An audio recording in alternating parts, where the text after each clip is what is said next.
Playoffs are underway, and while the Blackhawks aren't in them, several former Blackhawks players are. Who do we want back? Let's talk about it next on the CHGO Blackhawks Podcast.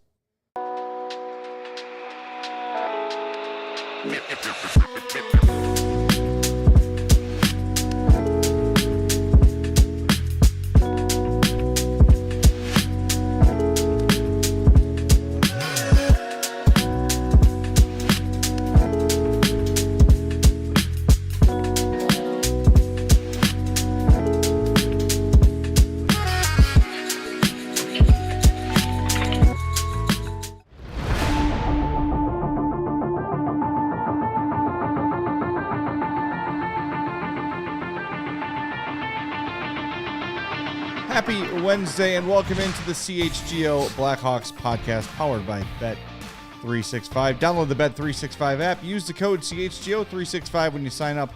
Whatever the moment, it's never ordinary at Bet365. I'm Jay Zawoski. That's the pointing king of Chicago, Mario Tirabassi. Sarah's here running the show. Happy to have all of you with us in the chat. Already hammering that like button. We love to see that. Nice. We're going to talk about something you're going to like right now. It'll make you hammer the button more. $36 for a year's worth of CHGO Diehard membership in celebration of Bears Draft Day. Tomorrow night in Green Bay is the NFL Draft. We will be all over it. And to celebrate, we're going to give you a year of Diehard membership for $36. Head over to allchgo.com, hit that Diehard tab, sign up or scan that QR code on your screen right now. You'll get a free shirt or hat when you sign up. 20% off all of our events, takeovers, merch, everything else. Access to our great written content, access to our members-only Discord. Yep. The whole schmear, it's all there for you. $36. Take advantage of that deal before it's gone and help us catch our all-city rivals in Dallas and Philly who have pulled ahead of Chicago in diehard sales. This is unacceptable. Ooh. Unacceptable. They have enough joy in Philadelphia. Yeah. They don't need more. Playoffs. Yeah, jerks. Yeah.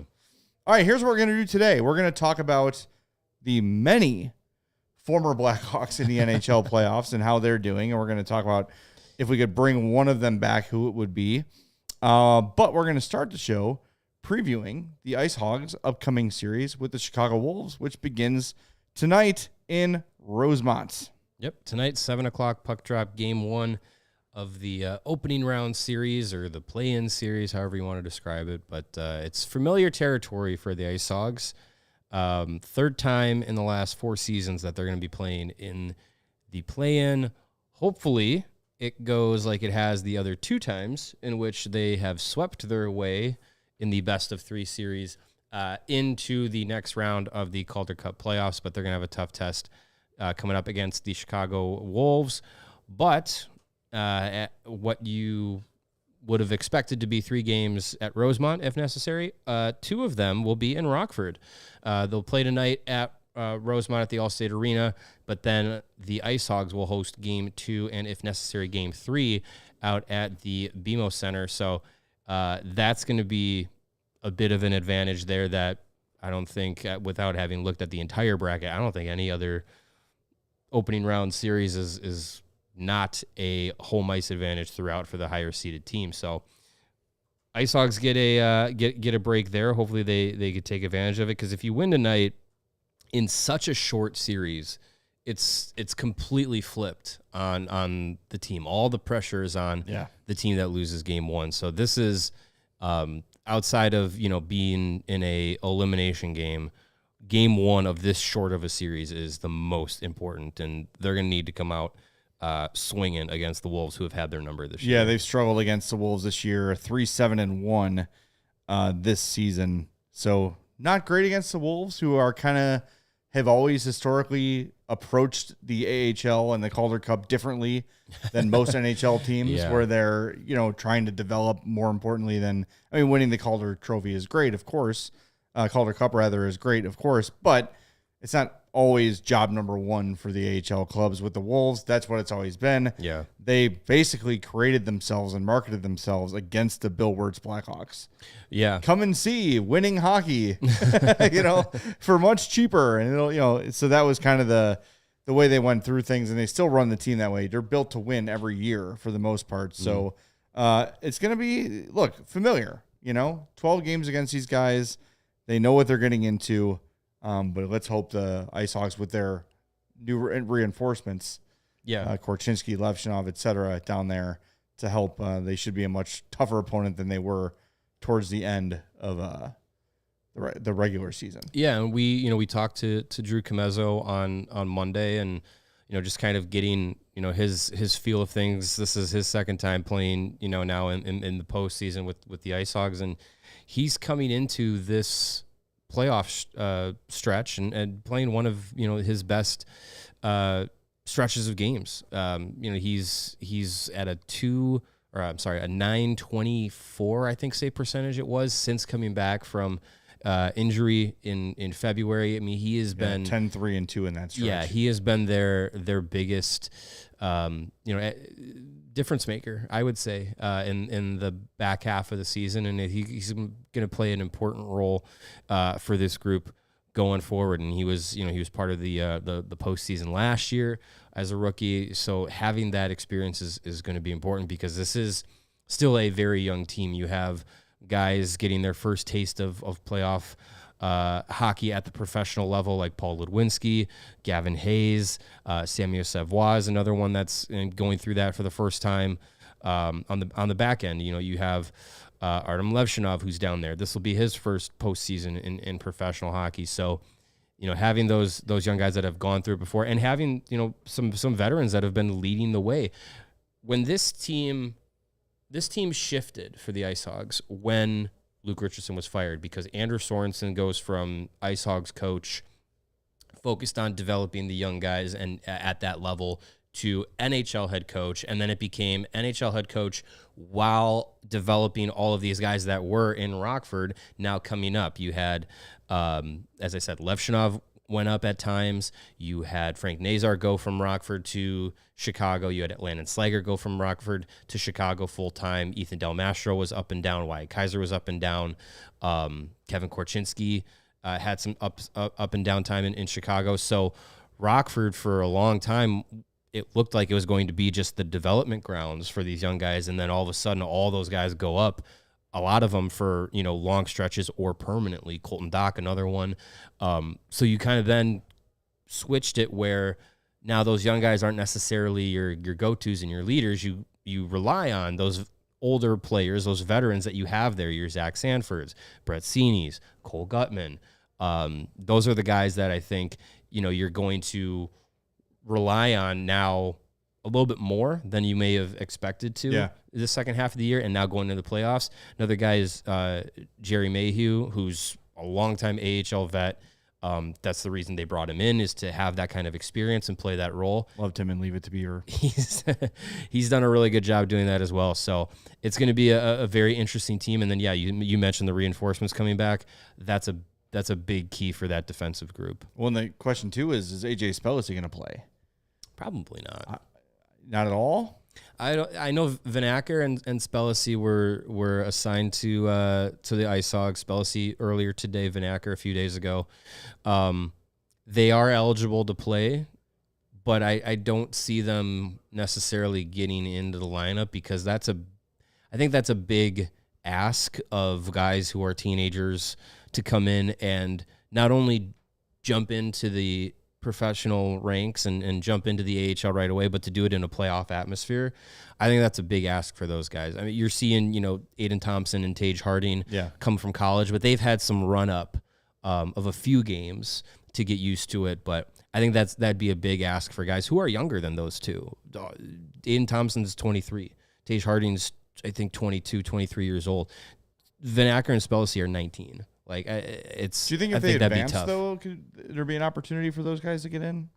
If they win this 3-game round, could you see a spot for them? Because if they're winning, you probably have a group that is getting you there, and I think you probably roll with it unless there's injuries. But that last year, Nick Lardis was with Rockford, Martin Miziak was with Rockford. They joined them, I think, when there were still regular season games to be played. So they played a few of the regular season games, but when it was postseason, they didn't play. Yeah. Same with Ludwinski. Like, I think those guys are just kind of there to be around that environment and kind of get used to like what their next step playing professionally could look like. So it's not a 0% chance that they play, but I think it's more likely you're going to get the guys that have been there all year that are going to be in the lineup. Our buddy Chris Dubio points out, for some context, Nick Suzuki barely played when he made the jump from juniors to the AHL at playoff time. So yeah, it's a different mindset, and I do think part of it too is like, hey, we've all been here all year. Let's not just throw the new guys in and tell everybody to go scratch. Not necessarily the environment for shiny toy time. So, I think it'll be a good experience for those guys to kind of be around that atmosphere going into next year, because Spellacy for sure. You remember at training camp, he was one of the last cuts. That was this season. That was this summer. That feels like a freaking lifetime ago. He was only drafted last summer. But yeah, we've had a lifetime of AJ Spellacy love so far. But I think this is that time of year where you're going to go to the well of the guys that have gotten you there. And I think especially with the coaching situation where you got Mark Eaton, who he took over from going basically from the front office and the press box to behind the bench, taking over. And I think he's done an admirable job with the situation that's there with Anders Sorensen being promoted up to the NHL and Eaton taking over and being a coach who didn't really have any coaching experience, especially at that level.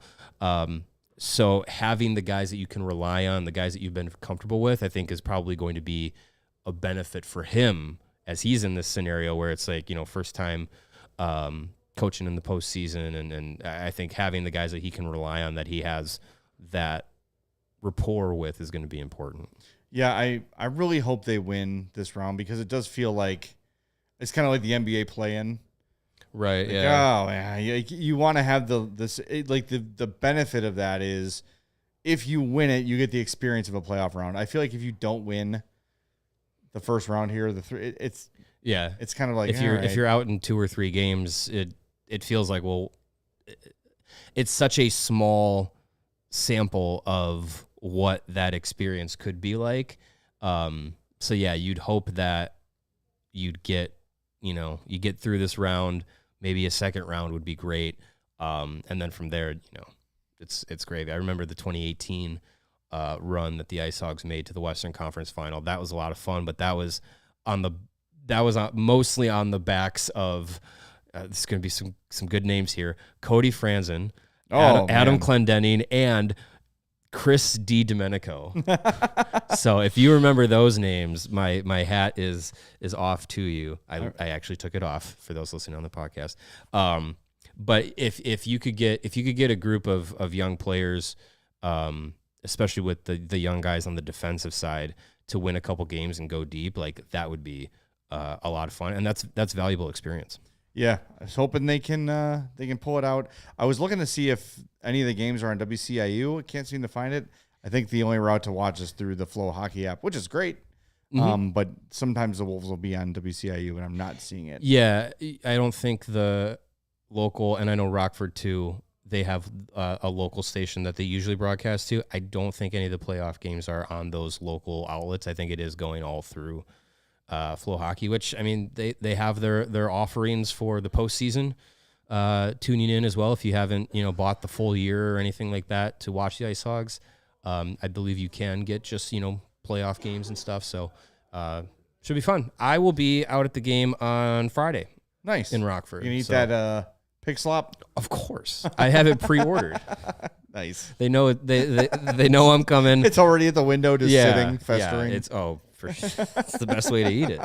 3 days old. All right, I know we got to hit the break zone soon, but we want to tell you about something we announced today across the ALLCITY network, a 3-year partnership with Big Brothers and Big Sisters of America.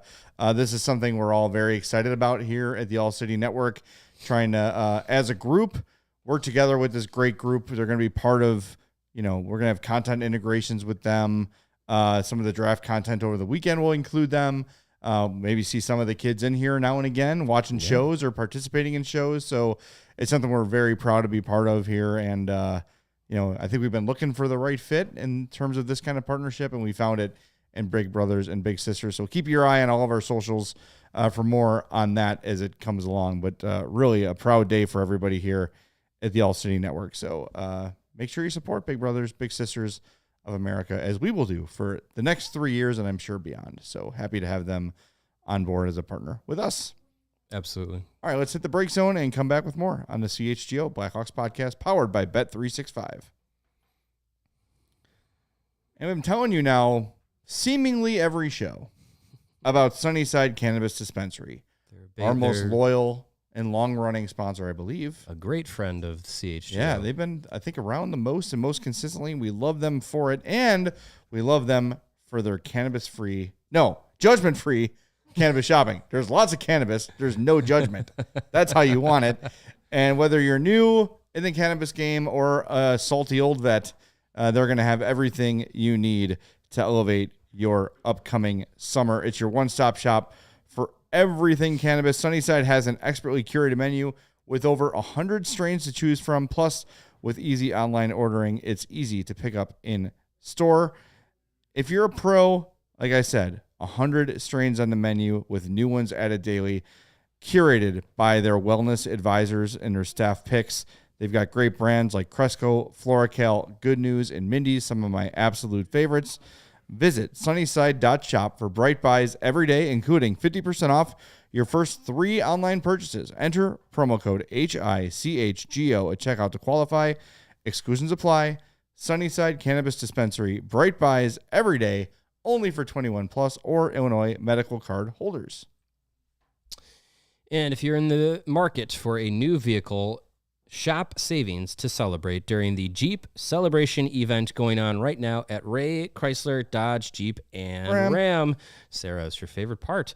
Now is your chance to score a great deal on your next vehicle. You can head to Ray Chrysler, Dodge, Jeep, and Ram on Route 12 today to choose from their huge inventory of new Chryslers, Dodges, Jeeps, and Rams' vehicles. And right now you can get up to $12,000 off MSRP on select new 2024 Jeep Wrangler models with a dealer discount, or you can lease a new 2025 Jeep Wrangler Sport 4xE for only $129 a month. Plus, you can shop over 125 vehicles priced under $20,000.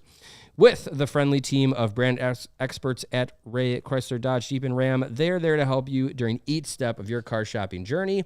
Plus, since they prioritize affordability, you know you won't overpay for the vehicle you need. With Ray's Price Promise, you can shop confidently with no add-ons, no hidden fees, no surprises ever. The price you see and hear is the price that you pay.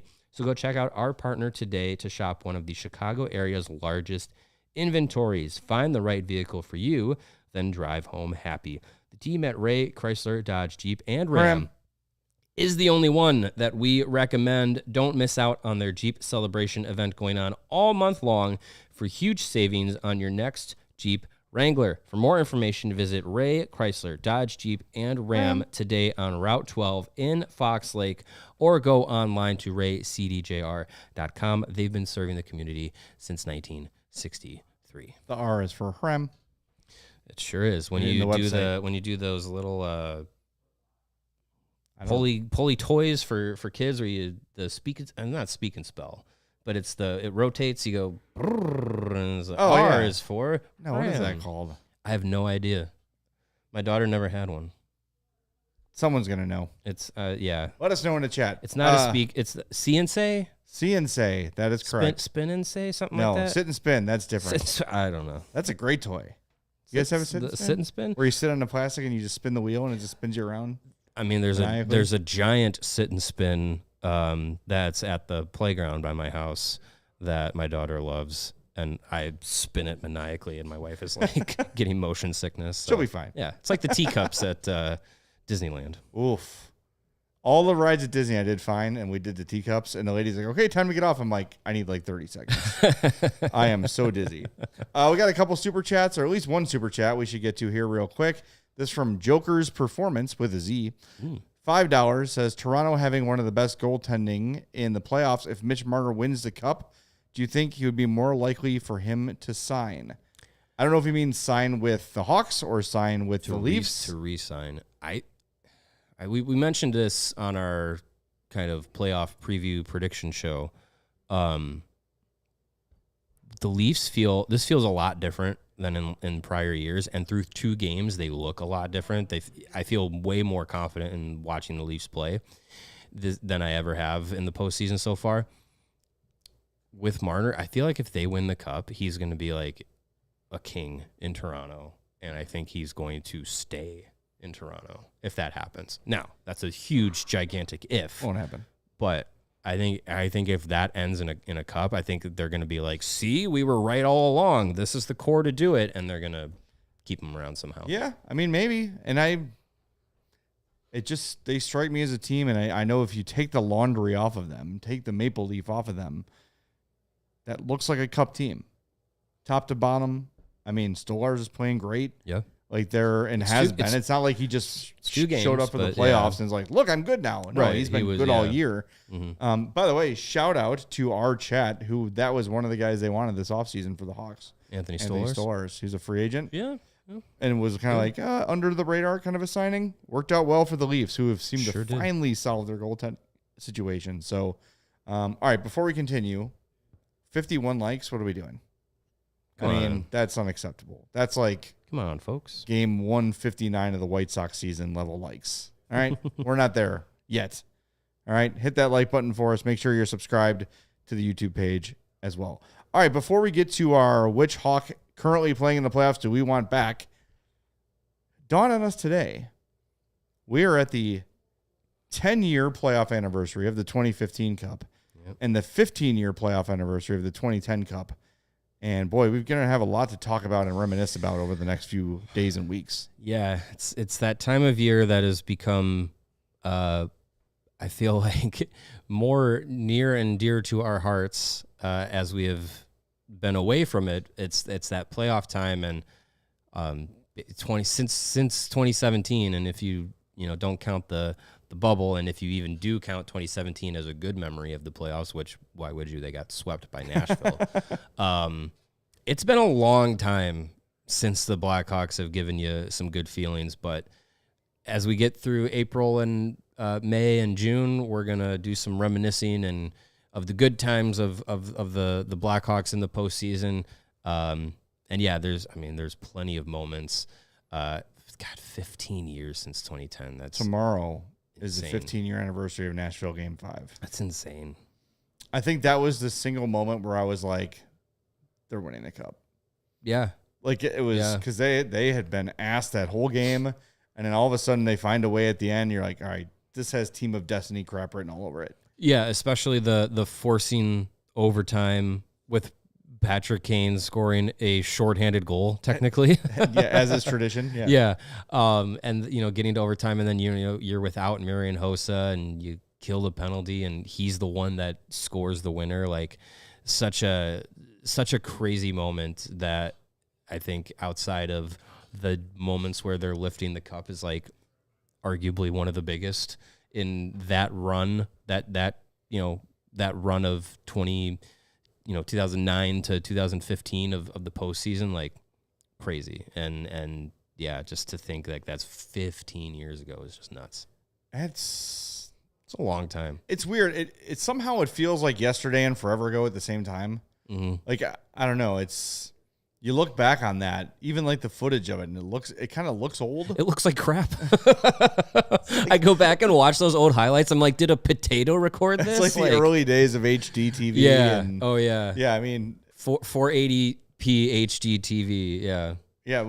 There's just so many that come, and we're just looking at, like I already mentioned, Nashville Game 5, and then Friday is a 10-year anniversary of the Hawks eliminating Nashville in 6 games with Duncan Keith with the late goal. Mm-hmm. Undressing Seth Jones, if I recall correctly. Yes, it was. Yeah. A young Seth Jones. Yeah. Yeah. And that, that run too is chock full of memories and moments. I got to say, I don't know what it is, but the 2015 run to the cup is like the least memorable for me. Mm. And I don't know if it was just because it felt like, it's gravy. They've already got 2. It just didn't have the stress feel. I mean, it did as it went on. Right. And you started to see the cup was a reality, but I just don't have it felt like the 2015 playoffs didn't have that like iconic moment to it that so many of the other ones did. Yeah, I would agree. Until you got to like the cup clinching. Yeah, the Duncan Keith goal scenario. Is iconic. Yeah. And it's because it's in the game that you clinch. I think I feel the same way, and I think it's because whenever you have a playoff run, like a cup run that involves a sweep, it shortens it. And true, that's true. And in 2010, I sometimes have to like remember like who did they play in the conference final because they swept through it, and it was the Sharks, and without Duncan Keith taking the puck in the mouth and losing his teeth, sometimes I would have to be like, who did they, was it Vancouver they played? Like, and 2015 had the second round sweep of the Wild that I was just like, I don't remember any of that series. Like the only thing I remember of that second round series in 2015 is that they almost blew game 4 because I think they had like a 4-1 lead with like 5 minutes left, and the Wild scored like, they didn't tie it, but they scored like 2 goals really quickly, and then the Hawks I think eventually like ended, I think they got an empty netter or something like that. But that's the only memory I have of that series. And then you go into the conference final against Anaheim. That I think that's, to me, that's the most memorable series of the run, because that was, you felt like for a while that Anaheim was maybe better than them. They were, could take it to them. They had 2 opportunities to close the series. Yeah, Anaheim did. No human can withstand that kind of punishment. Yeah. I think it was Lord Hossa said that he thinks 2015 was the best roster they had. Kane, Taves, Keith, Hossa, Sharp, Richard, Shaw, Seabrook, Saad, Teravainen, Vermette, Hjalmarsson, Otuya, Bickle, Kruger, Andrew Desjardins, remember him, Versteeg, Roosevelt, who everyone panned, but was actually a pretty solid player in hindsight. And that was the Kimmo Timonen year. Yeah. And Roosevelt was missed because I think that's when he broke his ankle. He played, Roosevelt played 10 playoff games. So that would have been in the second round. Yep. Yeah. And that, in 2015, I remember that run because of the defensive group. You basically had Keith and Seabrook and Hjalmarsson, and then didn't Oduya play with like 2 broken hands or something? Like it was just, it was nuts. I remember watching him in the final. I'm pretty sure it was Oduya in the final, and like knowing that he, after the fact, knowing that he played with like, it was like either broke both his wrists or had breaks in his hands. I can't remember exactly what it was, but I remember like going back and watching and being like, oh yeah, he played a lot of that series, like kind of like with one hand on his stick.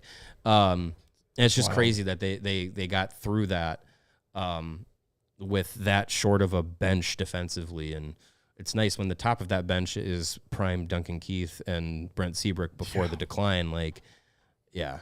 So we'll take some time this summer and appreciate a lot of those moments, and the 2013 Cup run as well, because always fun to reminisce. Keith in the 2015 playoffs averaged 31.07 of ice time in the playoffs. That's why he won the Conn Smythe. 23 games, 31.07, and he had 21 points in those 23 games, 3 goals, 18 assists. He was tied for second in scoring with Jonathan Taves. Pretty sure he also played that postseason with like an MCL sprain, because I remember he had off-season knee surgery after that, and just that's where I was like convinced, oh, he's a cyborg. Like, to play that much hockey at that level on one good leg is insane. Yeah, well, we'll have a lot of these great moments coming up, and we'll talk about them over the offseason 100% for sure. I see young Nagel guy dropping the name of Patrick Kane, but I'm not seeing $1. I don't know what's going on. It's only beholden to him for the we don't make the rules here, buddy. It's we do, but we also have the right to I know you're change married now and child, right? I don't remember. I think you had a kid. Was it that fast? He just got married. I mean, not to say take that you long, can't, buddy. have a take kid that long. quickly, but I feel like it was, I don't know. Yeah. Let us know. Give us a super chat to let us know if you have a kid. Let us Light know it what's up. going on with your life. All right, going to hit the break zone and come back and discuss the Blackhawks, well, the former Blackhawks anyway, in the playoffs right here on a CHGO Blackhawks podcast powered by Bet365. And the Chicago Cubs are headed to Milwaukee, which is Algonquin for the good land. And you could be too. Kick off your summer right with the CHGO Cubs crew. Cody, Luke, and Corey are taking the party north for a border battle with the Milwaukee Brewers. It's all going down on Saturday, May 3rd at Potawatomi Casino and Hotel in Milwaukee. You'll get an exclusive pregame party in a private room at the casino, a live CHGO Cubs show so you can hang out with the crew, talk ball, and vibe out, a buffet lunch and drink ticket to get the good times rolling. Plus, if you're 21 plus, you get $100 in casino play with a Potawatomi rewards card. Grab a ticket and sit with the crew in the lower outfield if you want to add that on the Cubs side, of course. And make it a weekend and add a one-night hotel stay at Potawatomi for Saturday night. Tickets and all info can be found at allchgo.com/event. These will go fast. Don't sleep on it. Join our pals, the CHGO Cubs show in Milwaukee, as they take it to the Brewers and make it ugly, as they so richly deserve. This will be my first time gambling, and I'm very excited to have that $100 credit. Do you know what you're going to play? I have no idea. I'm going to kind of just like feel out the mood. Blackjack. I like roulette. I like blackjack. I like roulette. I'm kind of good at poker, but I don't know if I want to do that. What I do is when I first went to Las Vegas, I went with my family, which is the best way to go to Las Vegas. But my dad scared me so much about like going into the casino, because I hadn't before then. I had just turned 21, and he was just like, you can't do this, you can't do that, don't put your hands here, don't say this, always pay. I was like so freaked out to like go to a table and play a game. So I was just like, okay, I'm just gonna go do the video machines where I can do whatever I want, and that's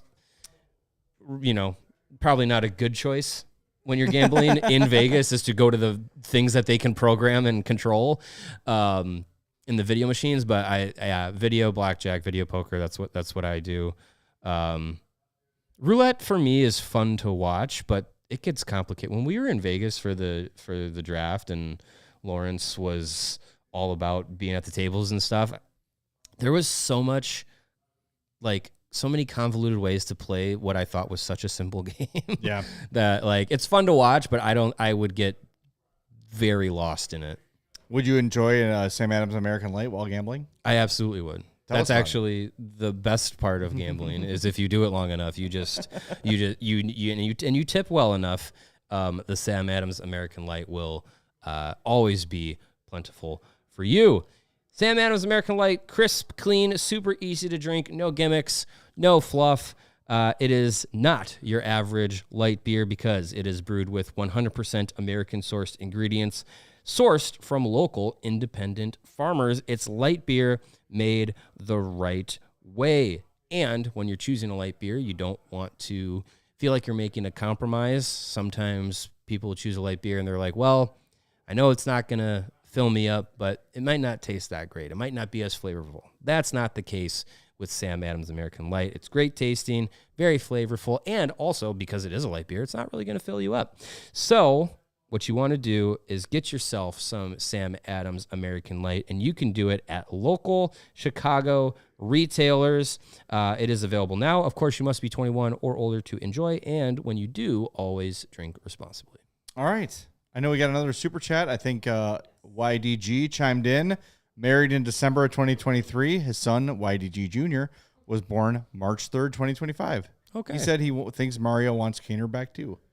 And there's $5. I mean, we've discussed. Have we talked about this before? So much about Patrick Kane coming back. Yeah, a little bit. Interesting. A little bit. I'm not opposed to it. I just don't think there's a lot of eggs, if any, to put in that basket of it actually happening. I agree. Don't get your hopes up. All right. I have the list. Speaking of former Blackhawks. Of Hawks, and I probably missed a couple. These are the Blackhawks currently playing in the playoffs. Colin Blackwell with Dallas, Dylan Strome, Taylor Radish, Anthony Beauvillier, and Trevor Van Riemsdyk with the Caps, Corey Perry, Matthias Janmark in Edmonton, Phillip Danault in LA, Taylor Hall in Carolina, Adam Gaudette and Anton Forsberg in Ottawa, Max Domi and Jake McCabe in Toronto, Seth Jones and Gustav Forsling in Florida, Brandon Hagel in Tampa, Ryan Hartman and Marc-Andre Fleury in Minnesota, Brandon Saad in Vegas, and Nick Leddy in St. Louis. I don't think I missed anybody else. That's a lot. Yeah, no, I think that is as comprehensive as a list as we need. I mean, I think this postseason is already giving us a bunch of former Hawks moments. You had just last night Max Domi getting the OT winner. You had for the Leafs. You had Colin Blackwell getting the OT winner for the Dallas Stars. 2 nights ago, you had Phillip Danault getting the late game winner for the Kings over the Oilers. Anthony Beauvillier had a historic pair of assists. Dylan Strome continues to be a leader for the Capitals. So it just kind of has been spinning this wheel. Forgot David Kampf. Thank you. Of course, yeah, David Kampf. Who could forget everyone's favorite fourth line center? Good old number 64. Did you say Matthew Highmore with Ottawa? I did not. He's also See, I knew I forgot some. Thank you, Mike. David Kampf and Matthew Highmore, by the way, also key figures in the 2018 Rockford IceHogs playoff run that we mentioned at the beginning of the show. So there you go. Back when they were young, promising prospects. When they were young dangle gods themselves. Parts of the future for the Blackhawks. So here's the exercise. Yeah. We're going to look at this list, and we're going to say we could have one of these guys back with the Blackhawks. There's no... It doesn't change the history. It doesn't change anything. You're just taking one of these people to be on your team. I am laughing because a lot of people are saying Mikko Rantanen. Because technically, Mikko Rantanen was a Blackhawk. He was on the books. For a moment. Is on the books. That's a good... I think we're going to disqualify Mikko Rantanen. Shea Weber. I want prime Shea Weber back. Prime Shea Weber also, yes. But I will say... If that were the case, that would 100% be my pick. By the way, Marco Azarus wrote a really good piece on Mikko Rantanen the other day, so check that out if you've not already. Just kind of like, hey, remember all the crap this guy's been through this year? Mm-hmm. It's a pretty good piece, so check that out. So, I mean, the obvious choices seem to be Brandon Hagel. I would say Hagel and Strome would be A, and then you would say... Forsling and Danault would be like the B tier. Speak for yourself. Jake McCabe is at the top of my I know. list. I was gonna say you shouldn't be able to take Jake McCabe just because of your loyalties. Yeah, no, as you see in the chat, Brandon Hagel. It's overwhelming. Hagel. Can you send the show now? Hagel. Yeah, I mean that's a very clear answer that, that's a guy that would, if, you're not changing the course of the rebuild, he's someone that is a top 6, probably top line player. He is fast. He is tenacious. He's willing to play physical, go to the center of the ice, go to the front of the net. Like you see all the things he's doing in Tampa. It's what he started to do in Chicago and started to play the game that way. That got him to that level where he goes to Tampa, the talent around him elevates his game. Mm-hmm. He fits into that role, and he's absolutely thriving in it. And I think he is my number one pick for sure. He is that guy that I think, and even still, still on the young side of his career, he'd fit right in with this group. And I think he'd be a guy that, imagine if you could take the potential of Frank Nazar and the style and willingness of Landon Slager, keep both of their speed together, and then fully realize that guy, and it's Brandon Hagel. Yeah, I agree that that's the pick. But I do think a lot of people are mentioning kind of the second runner-up seems to be, or the runner-up rather, seems to be Gustav Forsling. And there's no doubt about it. He has become a dynamite defenseman. When I'm making this decision, I'm looking at what the Hawks have and what they need and what they lack. And I think they're pretty well covered defensively. I wouldn't say no to Gustav Forsling coming back. It would create a nice problem. I do wonder, though, a little bit how much of it is him being the product of Florida. We saw decent flashes from him here, a little bit more in Carolina, good team, and then gets to Florida and kind of finds this next level. I don't know. Maybe he's just kind of a late bloomer, which a lot of, especially defensemen, we talk about this all the time. Defensemen bloom late, but he is a stud. He is an absolute stud. I don't think he's ever going to win a Norris or anything like that, but that's one I don't think a lot of us saw when he left. I don't think many people gave it a second thought. No. I think there was, this air of like, well, he's just not going to figure it out here. And you moved on from it and you didn't think twice about it. And then, yeah, like you said, like he started making those, positive progressions, he was down in the AHL, got back up into the NHL. And then, yeah, like took it to another level with Florida and made a really positive step forward for him and made a name for himself in the playoffs. And I think he'd be a fantastic addition. And, it's funny when we talk about a lot of these guys, with Hagel and Forsling, like these guys they wouldn't have become the players that they are with their new teams because of how the situation was in Chicago. And I think Hagel and Forsling are guys like that. Like the players that they are would have only gone so far here in Chicago with the group that was around them. The one guy that I look at that is the player that he was in Chicago and being put in the right situation, being put in the right style of player role and with teammates around him is Dylan Strome. Like this was who he was when he was playing with Patrick Kane and Alex DeBrincat, what he's been doing in Washington while also being able to play with Alex Ovechkin and Tom Wilson and like being able to play with higher level players. You get a lot out of him when he's played with higher level players. Like, is Dylan Strome going to drive a line? No, but he's one that can like play up to that level and bring that element. And you've got guys that were driving a line with him. Right, so exactly. It's fine. Exactly. Let him facilitate. Kane and DeBrincat were guys that could absolutely do that. And you had a lot of success with that. I would definitely, for me, my number 2 would be Dylan Strome, because you look at, if you're not changing the timeline or anything, you look at Dylan Strome, and is he a number 1 center on this bad Blackhawks team? Yeah, he would be. Yeah.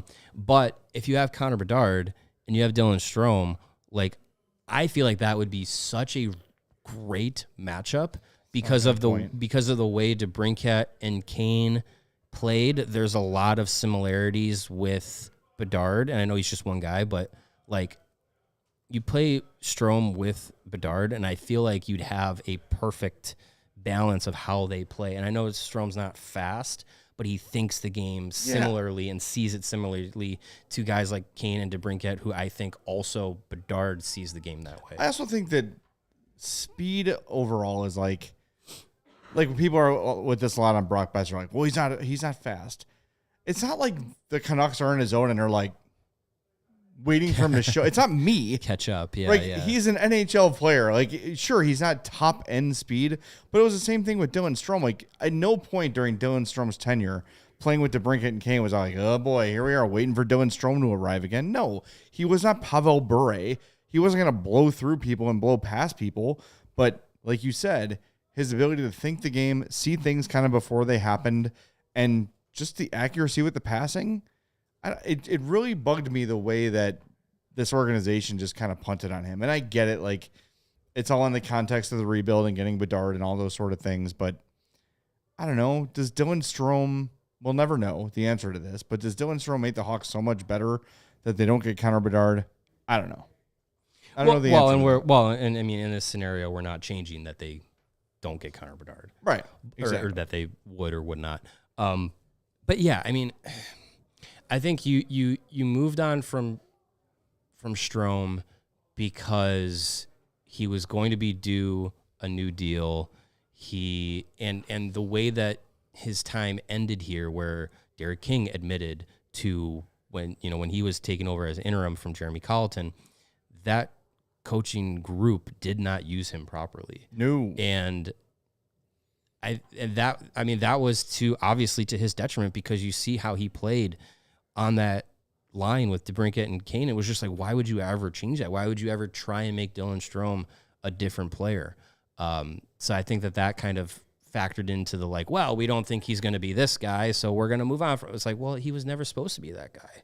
Yeah. So it's just, it's frustrating how it ended, especially seeing how it's gone. But he'd be a guy that I would bring for sure. All right, got to hit the break zone. We'll wrap this conversation up next on the CHGO Blackhawks podcast. Hit that like button for us. We are powered by Bet365.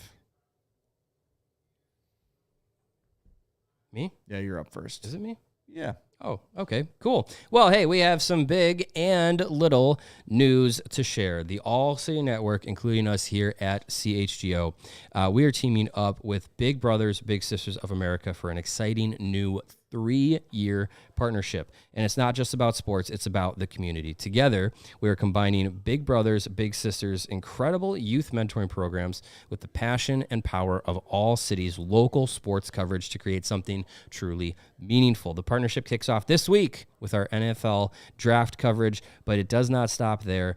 We'll be working year-round to support the Big Brothers Big Sisters through fundraising efforts, different content ideas, events, and even more opportunities for our team and maybe some of you watchers and listeners to get directly involved. We're very excited to support this youth mentorship that really makes a difference. You can learn more about all of that and see how to get involved with Big Brothers Big Sisters at bbbs.org/allcity. Yes, go to that, please. Do it. Visit that site. We're super excited about that partnership. Absolutely. And we want to tell you about our friends at Prize Picks. Sign up today and get $50 instantly when you play $5. You don't even need to win to receive the $50 bonus. It's guaranteed. Prize Picks offers weekly promotions that can lead to big payouts like Taco Tuesday every Tuesday. Good job. Way to go, everybody. Prize Picks discounts select player projections up to 25%. Darn. To provide even more value for your lineups, Prize Picks is the best place to turn your sports knowledge into cash. With millions of members, Prize Picks has made daily fantasy sports accessible to all. You just pick more or less on at least 2 players for a shot to win up to 2,000 times your cash. Run your game all season long with Prize Picks. We love it. Download the app today and use the code CHGO to get $50 instantly after you play your first $5 lineup. Again, download the Prize Picks app today. Use code CHGO to get $50 instantly after you play your first $5 lineup. We love playing Prize Picks. It's great fun. Before we continue with our conversation about the playoff guys, a little bit of news from around the hockey world. The PWHL is expanding to Vancouver. And then Jeff Merrick is basically, I don't know if you can call it a report, but Jeff Merrick is saying to expect Seattle to follow soon after. So not sure what that means for Chicago in terms of a PWHL franchise. I mean, not yet. I think it would thrive here, but we'll see. And it does really appear that this is the night for Gabriel Landeskog. Yes. Yeah. We got teased in game 2 where he took the morning skate with the regular skaters and then took warm-ups. I think there was even a report Devin Tays wasn't wearing the A on his jersey during warm-ups that he had been wearing with Landeskog out, and then when they returned to the ice, Tays was wearing the A. Landeskog wasn't there. But, yeah, it definitely feels like tonight would be the night, and they're back in Colorado now. Like I said the other night or the other day about when he does arrive at Ball Arena, they're going to need a new roof. I hope they have talked to the local roofing experts in Denver, because if he does play, it's gonna be awesome. Our crew at DNVR has been all over it. Cool video they put out today. Yeah, I can't imagine the feelings for them to see Landeskog, because across the league, people are excited to see him come back. Excited for that moment where it's been almost 3 full years since he's played a hockey game in the NHL, and you see the reception he got playing in the AHL. Scored like crazy. The whole hockey world is waiting to see his NHL return. All right, so we talked about Dylan Strome. We talked about Brandon Hagel, who I think we're all agreeing Brandon Hagel is the guy we bring back. Top guy. Gustav Forsling came up too. The next one on my list is Phillip Danault, and this will forever be It's a deep-seated one of the most frustrating trades in Hawks history for Dale Weiss and Thomas Fleischman, who added nothing in their time on the Blackhawks. And this was the old Coach Q. I need gritty veterans for the playoffs. And like, you have a gritty young player right here that's doing everything you ask. He's a center. He's going to have some scoring punch. No, I need grit. I need sandpaper. And then they both were bad and never played for the Hawks again. And it sucked, and I hate it. Mm-hmm. And Danault went on to be the exact, even higher than the player that I think everyone was expecting him to be. I remember when he came up from Rockford and got kind of placed into that Marcus Kruger role when Marcus Kruger got hurt that season. He came in and he was like winning faceoffs, playing defensively sound, being a fourth line. Like, he came in and was Marcus Kruger in that role. And it was just like really exciting to see a young guy be able to do that and be able to step in and like have that future, expectations. And then I remember Kruger came back from injury and they were like, oh, what do we do with Phillip Danault now? Because Marcus Kruger's back. And I was like, I keep playing Danault. He was playing really good. Right. Like, why would you bring him out of the lineup? Like, yeah, you want to put Marcus Kruger back in. I get it. But there's no reason to just be like, well, it's one or the other. Like, you could have kept both. It would have been no problem. And then, you decide, like, we're going to keep Kruger in and we're going to move Danault for two guys that you did not need. And lo and behold, Phillip Danault has become, one of the best defensive centers in the league over the years. And it's just like, you had him right there, ready to become that full-time NHLer and be that guy that look at the years following 2016 where you're like, what's our depth center positions? And there wasn't a guy that, you really had that could fill that role as like a third, fourth line defensive center who could win faceoffs, play on the penalty kill, be like, you lost that guy when Kruger fell off and then was gone from the organization. You didn't have anyone to replace him. And like, as much as it's like, how could you not replace Marcus Kruger in Chicago? If you're, from outside of the Blackhawks realm, thinking about Marcus Kruger, like, replacing him for that caliber of team that they were trying to continue to be was a big hole to not be able to replace. I mean, I'm looking at this roster too. I'm like, who is the guy that just you could not sit and play Phillip Danault instead? You had Andrew Desjardins. Again, he was a nice player here. Did his job, did it well. Yeah. You had the ghost of Andrew Ladd. You had Dick Panic, Ryan Garbutt. Like, there was so much ass on this team. Garbutt, to be exact. Yes, Gar ass. Not to be confused with Garpax. Like, there's definitely a spot. By the way, you want to get enraged? Dale Weiss played 15 games for the Hawks. You want to guess how many points he had? I know he had at least a goal. Nope. Did he? Wait. He did not. He had one assist. Did he have a playoff goal? Did he play in the playoffs? That would be shameful. Might have had a playoff goal. He did have a playoff Okay, goal. that's what I'm remembering. Yes. So he had one assist in 15 games. Oh, God. And then Cool. Thomas Fleischman played 19 regular season games, had 4 goals and 1 assist. And didn't he get hurt? If I'm not mistaken. I don't remember him. Yeah, Fleischman did not play in the playoffs. I was going to say, I don't remember him playing in the playoffs. So it's so bad. It's so bad, dude. Like, not only one of you got a total of 7 points for Phillip Danault. Yeah.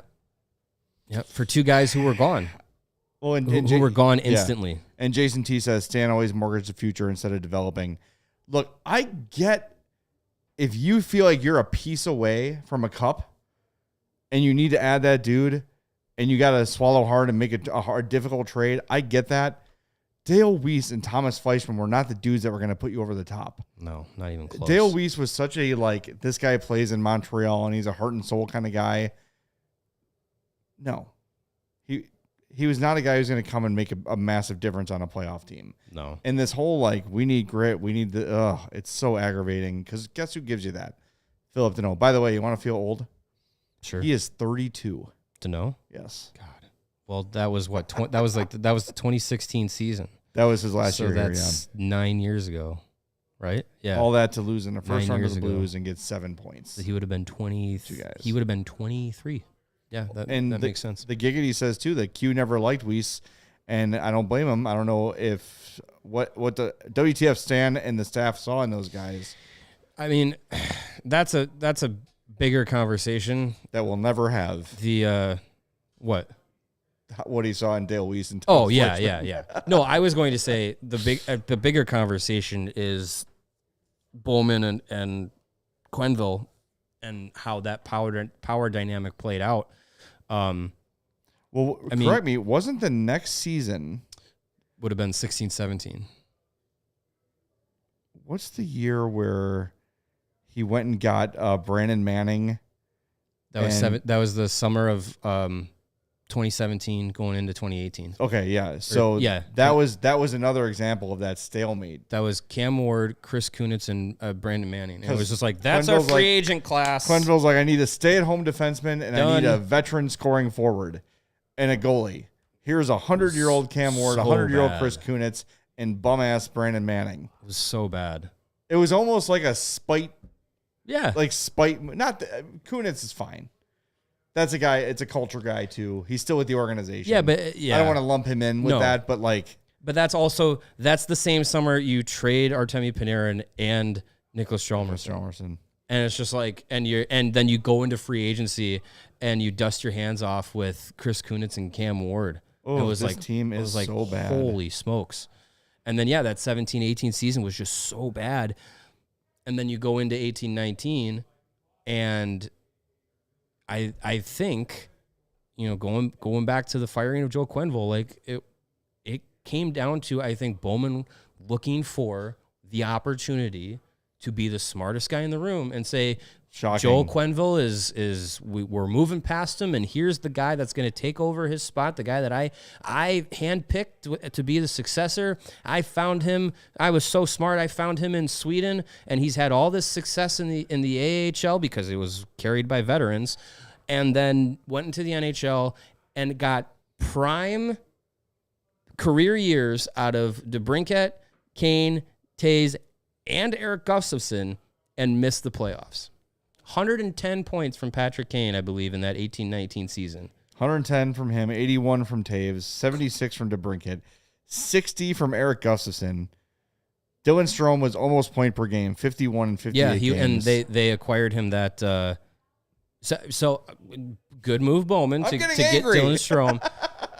But yeah, damn it! And then you go from there. So yeah. Anyways, I did want to say one guy that I would have. So I have Hagel, Strome. Number 4 is McCabe. Number 3 is Max Domi. I would take Max Domi back on this team because I think as we saw when Maroon was out of the lineup with this young group moving forward, we were kind of like, hey, when there's moments that someone needs to kind of be feisty and lay a hit that you kind of go, if this was my team, I'd be upset about that. Yeah, I'm always on the line. Yeah. Or, get in a fight, stand up for teammate, like all that stuff. I would love a Max Domi type guy to be in here, to be able to be a producer, be able to play in a top 6 position if necessary, and also have that edge to his game and that confidence and that mentality and stuff. I still from time to time will miss Max Domi, and the fact that he didn't do what we all thought he would do, is come back, be traded by Chicago, and then come back to Chicago. Chuck Fee says, who would you all rather have, Domi or Bertuzzi? I would take Domi. He plays faster, and I think he is closer to his dad than Bertuzzi is to his uncle. Yeah. Who lives up to their last name more? Yes. It would be Max Domi. I also do want to take a moment. We need to recognize Trevor Van Riemsdyk, who has had a very good career. Even though we were all kind of like, what is this guy going to be? I forget, how did the Hawks get him? Was he drafted? He was Was he like a college free agent? He wasn't drafted. I think he was acquired in a trade, was he not? I don't remember how the Hawks got him. You look that up. Okay, you make your point. But he has had 1, 2, 3, 4, 5, 6, 7, 8, 9, 10 full seasons, parts of 11. And it's just been a rock solid stay-at-home defenseman. He's played 82 games for the Washington Capitals. 21 points, which is the second highest of his career. He's a plus 20. This is a guy who I thought was kind of a afterthought, and he has made a really solid career for himself on good teams, the competitive Hawks, the Hurricanes, and the Caps, and he's been a good part of all of them. So just respect to Trevor Van Riemsdyk for being more than I think we all expected. Well, I remember in 2015, he was starting to like really make a name for himself, and then he got hurt. I think it was it broken collarbone? It was either broken collarbone or broken leg or something like that that took him out of that season, and I think of that postseason, opening the door wider for Kimmo Timonen. But yeah, I mean he's been a guy that's just been able to figure it out, and he was a college free agent. Signed from New Hampshire to the Blackhawks. Yeah. Yep. There you go. Good move, Sam Bowman. Ah! I said it. Ah, that hurt. Yeah. Yikes. Yeah, good for him. Keeping it going. All right.